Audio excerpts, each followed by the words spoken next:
The member for Fredericton South and Leader of his party. Thank you, Mr. Speaker. It's a pleasure to rise to speak at second reading on Bill 38, an act to amend the Services New Brunswick Act.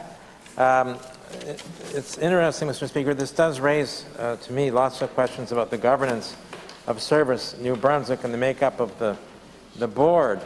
However, this situation is understandable in terms of the amendments that are being brought forward here, but it's a mystery to me why, as government moves to improve the independence of the Opportunities New Brunswick Board of Directors, this is not part of the bill in front of us today to do the same thing here for Service New Brunswick, where 7 members out of the total board numbers are not part of the public service, whereas the remainder are and continue to be.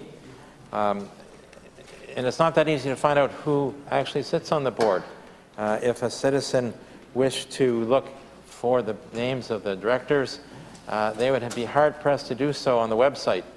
I've searched it a couple of times, and finally, advice to anyone watching, if you go to an annual report, the directors are listed in the annual report, but not anywhere on the website, although you can find all of the staff and their contacts at Service New Brunswick.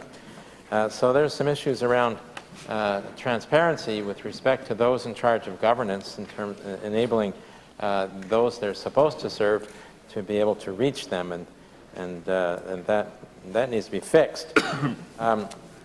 Mr. Speaker, this is important because probably like many members in this House, I receive all too frequently inquiries or requests for help from constituents who don't feel particularly well served by Service New Brunswick. And that's worrisome, Mr. Speaker, because Service New Brunswick was the first entity like it in Canada to pull together. New Brunswick was the first one to pull together frontline services for its citizens into a single entity with the intention of providing better service. Mr. Speaker, it has become quite large with diverse responsibilities over time as more and more units of government were incorporated into Service New Brunswick itself. And is it becoming unmanageable?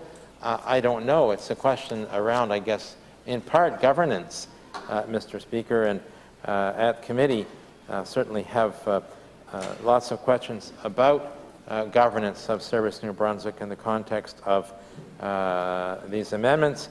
I'm wondering why we got to this point where they're stuck and need to be able to stagger the appointments.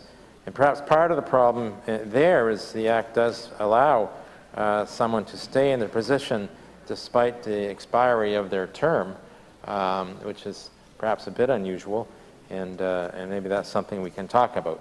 So, Mr. Speaker, I will bring these kinds of questions before committee. Thank you, Mr. Speaker.